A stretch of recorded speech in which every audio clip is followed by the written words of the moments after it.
자, 에스겔 47장은 많이 얘기하는 본문 중에 하나죠.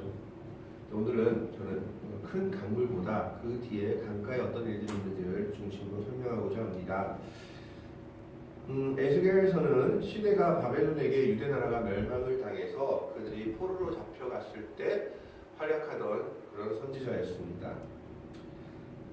이스라엘 백성들은 바벨론한테 멸망당하고 포로로 잡혀갔을 때 그들의 큰 충격을 세 가지를 받았는데 그 세 가지가 뭐냐 하면 첫 번째 충격은 예루살렘 성전이 완전히 불타버린 겁니다. 왜냐하면 그들은 예루살렘 성전에 하나님이 거한다, 하나님이 임재한다고 여겼기 때문에 그 예루살렘 성전이 완전히 불타버렸다라는 것은 하나님께서 우리를 떠났다라는 것을 의미하기 때문에 그것이 첫 번째 큰 충격이었습니다. 두 번째는 율법을 가지고 있는 선택된 백성이 선민이었던 자신들이 할례도 받지 아니한 이방 민족들에게 멸망을 받았다는 사실입니다. 즉 이방 민족인 바벨론 민족에게 자신들이 멸망을 받았다는 사실이 그들에게 큰 충격이었죠. 이게 두 번째 충격이었습니다. 왜냐하면 우리는 하나님의 선택된 특별한 백성들이어서 망하지 않는다라는 선민 사상이 흔들렸기 때문입니다. 세 번째는 뭘까요? 세 번째는 그들이 바벨론한테 반응해가지고 자신들이 거했던 유다 땅을 떠나서 포로가 되었다라는 겁니다. 왜냐하면 하나님께서 가나안 땅을 이스라엘 백성들에게 주시면서 너희들의 영원한 기업이 될 것이다 라고 말씀하고 약속하셨기 때문에 그들은 이 가나안 땅이 영원히 자기들의 것인 줄 알았던 것이죠. 그런데 그 하나님의 약속이 있는 땅에서 벗어나서 이방 땅으로 포로가 되어서 끌려간다는 것은 하나님의 약속이 깨졌다는 것을 의미하고 이것은 그들에게 큰 충격이었던 겁니다. 결국 그들의 죄악으로 말미암아 그들이 우상을 섬기고 하나님의 말씀을 말씀대로 지키지 못해서 이런 일들이 일어났음에도 불구하고 그들은 너무나 큰 충격을 받았습니다. 예루살렘 성전이 불탄 것은 하나님이 떠난 것이었고 이방 민족인 이 바벨론에게 이스라엘 백성들, 유다 백성들이 멸망한 것은 하나님의 특별한 백성이라는 선민 사상이 흔들리는 계기가 되었고 거기에다 더해서 하나님께서 영원한 땅으로 주실 것이라고 약속하신 가나안 땅, 그들의 기업을 떠나서 포로로 바벨론에 끌려가는 것은 하나님과의 약속 관계가 모두 깨어졌다는 것을 의미했기 때문에 이것은 그들에게 큰 충격으로 다가왔습니다. 바로 이 순간에 예언을 시작한 선지자가 오늘 본문의 에스겔 선지자입니다. 에스겔 선지자는 그럼에도 불구하고 하나님은 우리들과 함께 계시다라는 것을 외쳤던 선지자였습니다. 그래서 에스겔서를 읽어보면 에스겔이 하나님께로부터 선지자가 되는 소명을 받는 곳도 그들이 포로로 끌려가던 지점, 포로로 끌려가던 그발 강가에서 하나님을 만나고 선지자로 소명을 받게 됩니다. 그것은 너희가 포로가 된 그곳에서 너희가 포로로 끌려가는 그곳에서도 하나님은 너희와 함께 하신다라는 것을 나타내고 있는 내용이었던 것이죠. 너희가 비록 너희의 잘못으로 죄악으로 말미암아 나라가 멸망당하고 하나님이 주신 기업에서 벗어나서 이방 땅으로 포로로 끌려가지만 그 끌려가는 와중에도 하나님은 너희들과 함께 하신다라는 것을 보여주고 있는 겁니다. 그래서 에스겔서에 나오는 내용은 거의 다 하나님이 너희와 함께 하시고 회복시킬 것이다 라는 것과 또 이스라엘 백성들을 괴롭게 한 이방 나라들에 대해서 하나님이 미래에 어떻게 심판하실 것이다 라는 것에 대해서 말하고 있습니다. 그 중에서도 오늘은 47장은 생수의 강, 하나님께서 회복시키는 역사들에 대해서 이야기하고 있는 겁니다. 오늘 1절의 말씀에 보면 그가 나를 데리고 성전 문에 이르시니 성전의 앞면이 동쪽을 향하였는데 그 문지방 밑에서 물이 나와 동쪽으로 흐르다가 성전 오른쪽 제단 남쪽으로 흘러내리더라 라고 기록되어 있습니다. 에스겔서를 잘 보면 40장에서부터 성전에 대한 내용 또 하나님께 드리는 예배에 대한 내용들이 나오고 있습니다. 사실 예루살렘 성전은 불타버렸지만 하나님께서 세우시는 성전이 있다라는 것을 말하고 있는 겁니다. 그래서 오늘 1절에서 말하는 것은 예루살렘 성전입니다. 이 예루살렘 성전을 하나님이 다시 세우시고 그곳에서부터 은혜의 강을 흘러내릴 것이다 라고 얘기하고 있는 겁니다.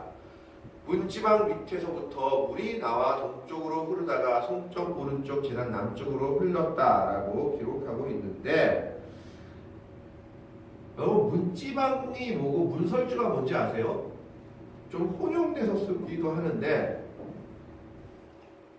원어적으로는 아주 다릅니다. 문지방은 뭘까요? 문지방은 뭐냐 하면, 여기 문 보이죠? 요즘은 그게 없는데 옛날에는 문 밑에 턱 같은 게 있었어요. 기억하시나요? 문 밑에 턱같이 이렇게 문을 달아가지고 문을 끼울 수 있게 했어요. 문 밑에. 그 밑에 놓은 걸 문지방이라고 하고, 문설주는 뭘까요 그러면? 위에 있는 거. 아니, 문설주는 양옆에 대가지고 문을 끼워 넣을 수 있도록 한 이 옆에 양옆에 지금 보이시죠? 이런 것들이 문설주예요. 문을 끼워 넣을 수. 무슨 말인지 알겠어요? 그게 문설주니까 문지방 밑으로부터, 이 밑에 있는 문지방으로부터 강이 물이 흘러나왔다라고 얘기하고 있는 겁니다. 그런데 이렇게 큰 은혜의 강, 생명의 강이 하는 일들이 있었습니다. 그것이 무엇인지 한번 살펴보려고 합니다. 물론 1절부터 5절까지는 무릎 신앙, 발목 신앙, 그 다음에 머리 신앙 이래가지고 신앙이 깊어질수록 하나님의 은혜가 커진다라고 얘기하고 있는데, 그렇게 해석하는 것보다 하나님의 은혜는 끊임없이 나오고 하나님의 은혜는 우리가 감당할 수만 없이 주신다라고 보는 것이 나을 겁니다. 그런데 오늘 이렇게 그 물이 흘러나와서 큰 강이 이루고 바다로 이르게 되는데, 그러면 이 생명의 강, 이 생수의 강이 하는 일이 무엇인지 한번 살펴보고자 합니다. 첫 번째는 이 강이 하는 일은 생명을 살리는 일이었습니다. 이 강이 살리는 일은 생명을 살리는 강이었다라는 것을 보여주고 있습니다. 8절의 말씀에 보면 그가 내게 이르시되 이 물이 동쪽으로 향하여 흘러 아라바로 내려가서 바다에 이르니니 이 흘러내리는 물로 그 바다의 물이 되살아나리라 라고 얘기합니다. 자, 이 물이 동쪽으로 향하여 흘러 아라바로 내려갔다고 했을 때 이 아라바 지역은 사막 지역입니다. 아무것도 살 수 없는 사막 지역인데, 그것이 아라바 지역으로 내려가서 바다에 이르렀다라고 얘기하는데, 이 바다가 어느 바다라는 얘기를 하냐면 지중해가 아니라 사해바다. 다음 한번 넘겨봐 주세요. 사해바다를 얘기합니다. 보이시죠? 사해바다를 이야기해요. 근데 사해바다에는 지금 생명이 살까요? 안 살까요? 왜 안 살까요? 소금기가 너무 많아가지고, 염분이 너무 많아서 아무 생명이 살 수가 없는 바다가 사해바다입니다. 그리고 이 사해바다가 있는 지역이 원래 어떤 지역인지 아세요? 소돔과 고모라가 있던 지역이에요. 소돔과 고모라가 하나님의 벌을 받아 유황과 불이 내려가지고, 이게 화산 폭발인지 모르겠지만 완전히 멸망당하고 그 지역이 사해바다가 되어버렸어요. 이 사해바다가 왜 죽음의 바다가 되었냐 하면, 바다가 강에서 들어오고 또 다시 강으로 들어가고 흘러야 되는데, 이 사해바다는요 받기만 하고 내보내지를 않아요. 가둬두기만 하니까 이 사해바다에 염분이 너무 많아서 아무 생물도 살 수 없는 곳이 된 것입니다. 죽음의 바다였죠. 그런데 이 은혜의 강이 흐르니까 어떻게 되느냐, 그 바다가 생명의 바다가 됩니다. 8절의 말씀에 보면 흘러내리는 물로 그 바다의 물이 되살아나리라 라고 얘기하면서, 심지어 9절에 이 강물이 흐르는 곳마다 번성하는 모든 생물이 살고 또 고기가 심히 많으리니 이 물이 흘러감으로 바닷물이 되살아나겠고 이 강이 이르는 각처에 모든 것이 살 것이며, 생명을 주는 강임을 이야기합니다. 죽음에서 다시 회복시키고 죽음의 바다였던 사해바다가 생명의 바다가 되고, 사막인 아라바가 비옥한 옥토가 되며 이 강물이 닿는 곳마다 모든 생물이 다시 번성하게 되고 모든 것이 살게 되는 역사가 있을 것이다 라고 에스겔 선지자는 지금 현상을 통해 예언하고 있는 겁니다. 이건 무슨 이야기일까요? 하나님의 은혜가 임하는 곳은 아무리 죽음의 땅이라 할지라도 하나님의 은혜가 그 죽음의 땅을 생명의 땅으로 바꾸어 주신다라는 겁니다. 바꾸어 말하자면, 지금 우리가 죄악으로 인해서 멸망당해서 바벨론의 포로로 끌려왔지만, 하나님께서 은혜를 주시고 하나님의 은혜가 포로로 끌려온 이스라엘 백성들에게 임한다면, 하나님은 그 모든 것을 회복시키고 생명을 허락해 주실 것이라는 소망과 은혜를 담고 있는 겁니다. 생명이 살 수 없는 사해 바다가 그리고 사막이었던 아라바 땅이 이 생수의 강, 이 생명의 강이 다음으로 인해서 생명의 바다로 그리고 비옥한 옥토로 변하였듯이 아무리 메마르고 죽은 심령이라 할지라도 주님의 은혜가 있다면 그리고 주님의 은혜가 임한다면 그곳은 생명의 강이 생명의 바다가 생명의 땅이 될 것이다 라는 것입니다. 죽을 수밖에 없는 영혼들에게 주님의 생수의 강이 흘러나면 그 생명이 살아나게 되는 역사가 일어납니다. 하나님께서 자신의 독생자를 아낌없이 주신 그 은혜의 강이 우리에게 흐르게 되면 우리의 삶이 새 생명을 얻게 되고 또한 절망의 끝에서 소망의 구원을 맛볼 수 있게 되는 겁니다. 그것이 이 생명의 강의 은혜입니다. 이 강이 흐르는 곳에, 이 생수의 강이 흐르는 곳에는 죽음이 생명으로 변화되는 역사가 일어나고 있는 것입니다. 그래서 얼마나 큰 생명의 강이 되느냐.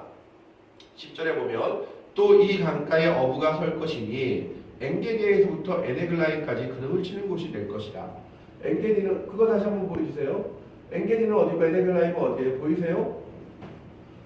엔게디 에네글라임은 뭐냐면 호수 이 끝에서 저 끝까지 다 고기 잡는 곳이 될 것이다. 호수 사해 바다. 왜? 온 바다가 생명의 바다가 될 것이기 때문입니다. 결국 우리의 생명을 다시 살리는 것도 회복시키는 것도 하나님의 은혜요 하나님의 언약에 달려있음을 말하고 있습니다. 이미 망해버린 예루살렘 성전으로부터 그 물이 흘러나온다는 것을 말함으로 인해서 모든 것은 하나님께로부터 하나님의 은혜로부터 시작된다라는 겁니다. 하나님이 함께 하신다면 비록 죄악으로 멸망한 그 땅이라 할지라도 회복될 수 있다는 것을 에스겔 선지자에게 보여주고 있으며 에스겔 선지자는 그것을 자신의 백성들에게 말하고 있고 이제 오늘 우리에게 말하고 있는 것입니다. 두 번째로 그 생명의 강은 채워주는 강 그리고 부족함을 채워주는 강이 될 것임을 말하고 있습니다. 사실 오늘 생명의 강이 흐르는 지역은 모두 다 황량한 지역이었습니다. 아랍으로 내려가는 곳은 사막이고 아까도 말했듯이 그 강이 흐른 곳은 사해 바다였습니다. 그런데 그 생명이 살아가기 힘든 곳이요 생명이 없는 곳에서 그 강이 바다로 흘러감으로 말미암아 그 바다가 살아나고 그 주위에 생명이 넘쳐나게 됩니다. 12절의 말씀을 한번 보겠습니다. 12절의 말씀에 보면 강 좌우가에는 각종 과목을 가실나무가 자라서 그 잎이 시들지 아니하며 열매가 끊이지 아니하고 달마다 새 열매를 맺으리니. 인간이 살아가는 때 가장 필요한 것들이 뭐가 있죠? 의식주죠. 가장 기본 3대 요소 의식주. 그 중에서도 의와 주, 집과 옷은 없어도 살아요. 그죠? 근데 뭐는 없으면 못 삽니까? 먹을 것은 없으면 사람은 죽어요. 하나님께서는 그 먹을 것을 풍부하게 열려주십니다. 사람의 필요를 따라서 채워주시고 열어주시고 각종 먹을 가실이 해마다 달마다 먹을 것을 내서 우리들을 먹게 하시고 그리고 또 아까 10절을 보십시다. 10절에 뭐라고 되어 있어요? 10절을 보시면 사해바다가 그리고 그 강이 흘러서 생명의 바다가 되는데 강가에 어부가 설 것인데 어디에서부터? 사해바다 맨 위쪽에서부터 맨 아래쪽까지 그물 치는 곳이 된다. 뭡니까? 풍부한 양식을 허락하신다라는 겁니다. 그 고기가 각기 종류를 따라 큰 바다의 고기와 같이 심히 많으려니와 바다의 고기 사는 것처럼 그런 많은 고기떼가 살게 될 것이다 라고 얘기합니다. 자, 고기도 많고 생명나무의 나무의 열매도 많고 먹을 것이 많습니다. 그런데 11절을 한번 봅시다. 11절을 한번 보여주세요. 11절을 한번 보여주세요.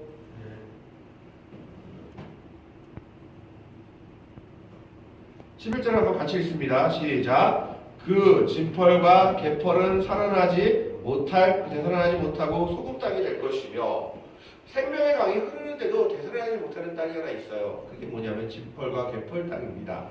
왜냐하면 진펄과 개펄은 물을 흡수하지 못하고 물을 내보내는 땅이기 때문에 그렇습니다. 그래서 어떤 사람들은 이것을 가지고 아무리 하나님의 은혜가 흘러도 사람의 심령이 메마르면 그 은혜를 받아들이지 못하는 것을 나타낸 것이다 라고 말하고 있는데, 그것보다는 지금 하나님께서 계속해서 필요한 것들을 채워주시고 있지 않습니까? 그런데 그 진펄과 개펄은 되살아나지 못하고 무슨 땅이 된다고 되어 있습니까? 소금 땅이 된다고 했어요. 사회바다가 없어지면 뭐 없어지냐면 소금 얻을 데가 없어지는 거예요. 근데 진펄과 개펄을 나눠서 뭘 얻게 하십니까? 소금을 얻게 하세요. 사람이 음식하는데 가장 음식할 때, 물론 음식할 때 물고기라든가 뭐 나무라든가 열매라든가 이게 필요하지만 또 뭐가 필요해요? 소금이 필요하죠. 사람의 필요를 따라서 하나님께서 소금을 얻을 땅을 놔두신 겁니다. 우리의 필요를 채워주시는 하나님, 우리의 필요가 무엇인지 아시는 하나님을 보여주고 있는 거죠. 여러분, 이스라엘 백성들이 광야에서 40년 동안 하나님께서 주신 만나와 메추라기로 먹고 생활했습니다. 자, 근데 여기서 한번 질문을 할게요. 이스라엘 백성들이 애굽 땅에서 나올 때 식량을 가지고 나왔을까요? 안 가지고 나왔을까요? 안 가지고 나왔어요. 식량을 가지고 나왔어요. 식량을 분명히 가지고 나왔다고 기록되어 있어요. 근데 어느 정도의 식량을 가지고 나왔을까요? 한 달? 예, 한 달치 식량을 가지고 나왔어요. 한 달 정도는 먹을 수 있는 식량을 다 가지고 나왔어요. 60만 명이 넘는 장병들이나 그 가족들이 다 먹을 거. 이것은 사실은 타당했습니다. 왜 타당했을까요? 원래 일주일 거리라서요. 그렇죠. 원래는 가나안 땅까지 일주일 만에 가는 거리예요. 그래서 좀 천천히 간다 할지라도 2주일이면 가는 거리예요. 그러니까 한 달의 식량은 넉넉하게 준비한 겁니까? 부족하게 준비한 거예요? 넉넉하게 준비한 거죠. 인간의 생각으로는 아주 넉넉하게 준비한 건데 그게 넉넉했어요? 안 넉넉했어요? 넉넉하지가 못했죠. 아, 일주일이나 2주일이면 갈 땅이라고 생각했는데 몇 년이 걸려서 갔죠? 40년이 걸려서 갔습니다. 한 달이 지나니까 자기들이 준비한 곳이 다 떨어졌어요. 이스라엘 백성들의 반응은 다양합니다. 왜? 먹을 게 없어서 죽게 되니까 원망하는 거예요. 그래도 우리 딴에는 한 달 영식 준비해 왔는데 한 달 만에 못 가네? 모세 보고 뭐라 하는 거예요? 너 우리 죽이려고 여기 데리고 왔지? 얘기하는 거죠. 이럴 줄 알았으면 양식을 더 준비하든가 뭘 했어야 될 거 아니냐. 여러분, 인간의 준비가 이렇습니다. 사람이 준비한다는 것은 일주, 2주 만에 갈 땅이니까 한 달 준비하면 충분하겠지. 근데 몇 년 걸렸어요? 40년 걸렸어요. 결국 그 부족한 부분을 누가 채워주십니까? 하나님이 채워주시죠. 광야에서 이스라엘 백성들이 원망할 때 모세가 기도하자 하나님께서 하늘의 떡이, 생명의 떡이 만나를 내려주시고 또 메추라기를 내주셔서 이스라엘 백성들이 40년 동안 그걸 먹고 이기고 광야 생활을 견딜 수 있도록 해주십니다.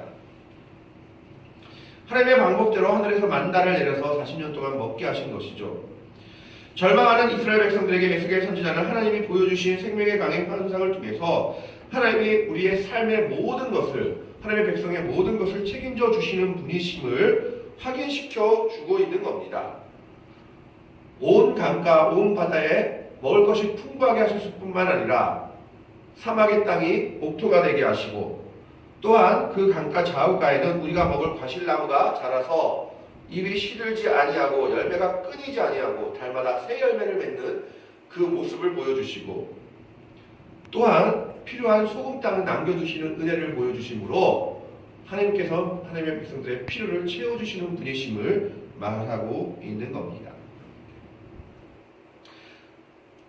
물론 우리에게는 우리의 일용할 양식들이 있고 필요가 있습니다. 그래서 우리의 힘으로 그것을 채워야 하기도 합니다. 그러나 때로는 우리의 힘으로는 그걸 채울 수가 없을 때가 종종 있습니다. 그럴 때마다 우리가 해야 할 일은 하나님을 붙잡고 끝까지 그분을 의지하며 기도해야 하는 것입니다. 그렇다면 오늘 에스겔에게 보여준 환상을 통해서 생수의 강이 흘러내려서 죽음의 강이 생명의 땅과 강이 되게 하시고 그곳에서 각종 물고기와 과실과 또 필요한 소금을 허락하신 하나님의 은혜가 오늘 우리에게도 임할 줄로 믿습니다. 이 하나님의 은혜를 붙잡고 나아갈 수 있기를 바랍니다. 세 번째로 이 생명의 강은 회복시켜주는 강입니다. 자, 8절에 보면 맨 마지막에 보세요. 이 흘러내리는 물로 그 바다의 물이 뭐하리라? 되살아나리라. 옛날 개혁성경에 소성하리라 라고 되어 있습니다. 9절의 마지막 중간 부분 보세요. 이 물이 흘러 들어가므로 바닷물이 뭐하겠고? 되살아나겠고. 여기서 되살아나리라, 소성하리라는 원어를 라파라고 해요. 이 라파는 출애굽기에서 보면 하나님께서 엘림에 이르렀을 때 너희가 내 말을 잘 들으면 난 너희를 치료하는 하나님이 되겠다라고 했을 때 그 라파예요. 여호와 라파, 치료의 하나님. 즉 하나님께서는 이 백성들이 하나님께로 온다면 하나님의 은혜가 그들에게 임한다면 모든 것을 다시 치료하고 회복시켜 주실 것임을 약속하고 있는 겁니다. 심지어 12절에 보면 마지막에 보세요. 강 좌우가에 있는 먹을 과실나무가 자라서 그 잎이 시들지 아니하는데 그 잎이 어떤 것이 되느냐? 그 열매는 먹을 만하고 그 잎사귀는 뭐가 되리라? 약 재료가 되리라. 인간을 질병에서 회복시켜주는 약의 재료가 된다라고 얘기하고 있는 겁니다. 강은 되살아나서 생명의 근원이 되었고 잎사귀는 사람들을 치료한 약재가 된다는 겁니다. 하나님은 살리시고 채우실 뿐만 아니라 회복시켜 주시는 분이십니다. 우리는 하나님께 모든 것을 맡길 수밖에 없는 사람들입니다. 물론 하나님이 우리에게 약도 주시고 의사도 주시고 의학도 허락하셨습니다. 그런데 여러분 병원에서 고칠 수 있는 병이 한 몇 프로 될까요? 의사들도 스스로 얘기하는데 병원에서 고칠 수 있는 병이 20%를 넘기지 못한다고 해요. 심지어 가장 쉬운 감기도 아직까지 제대로 못 고친다는 겁니다. 증세를 완화시켜줄 뿐이지. 그러나 하나님은 이 모든 것을 회복시켜주시는 분이시오 그럴 능력이 있는 분이십니다. 그분은 이 생명의 강, 생수의 강을 통해서 죽은 사해 바다를 살리셔서 생명의 바다가 되게 하셨고 먹을 것이 풍부하게 하시고 소성시켜 주시며 우리들을 치료하시는 여호와 라파의 하나님이시기 때문입니다. 우리는 이 하나님이 우리들의 하나님이신 줄 알고 믿고 의지해야 합니다. 물론 예수 믿어도 때로는 질병에 걸리기도 하고 때로는 불의의 사고를 당하기도 하고 때로는 어려움을 겪기도 합니다. 그러나 그럼에도 불구하고 그 모든 것 뒤에는 회복시키는 하나님이 하나님의 백성들과 함께 있음을 우리는 알고 믿어야 합니다. 에스겔 선지자는 지금 이스라엘 백성들에게 그걸 말하고 있는 거예요. 우리가 망해서 포로로 끌려왔지만 끝까지 우리가 하나님께로 돌아가고 하나님을 붙잡는다면 하나님은 이 모든 것을 회복시켜 주시는 분이시다. 죽은 바다를 살리시고 먹을 것을 풍부하게 주시며 심지어 강 좌우가에 있는 생명나무 가실의 잎사귀는 우리를 치유하는 약재가 될 것이다 라고 말하고 있는 겁니다. 그런데 이것이 어디서부터 나옵니까? 11절에 보십시오. 그 물이 무엇을 통하여 나옵니까? 그 물이 무엇을 통해 나와요? 성소를 통해서 나온다라고 얘기합니다. 하나님의 전에서부터 생명의 역사가, 은혜의 역사가, 회복의 역사가 시작되고 있는 것입니다. 이것이 바로 하나님이 그 백성들에게 허락하신 비밀이요 은혜입니다.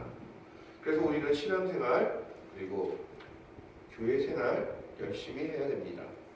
왜냐하면 하나님의 전에서부터 이 회복의 역사의 물이 흘러나오기 때문입니다. 우리가 꾸준히 믿음 생활을 하고 예배 생활을 한다면 하나님은 우리의 믿음과 예배를 받으시며 우리의 모든 것을 회복시키며 충만하게 해주시는 분이심을 우리는 믿고 의지하며 나아가야 합니다.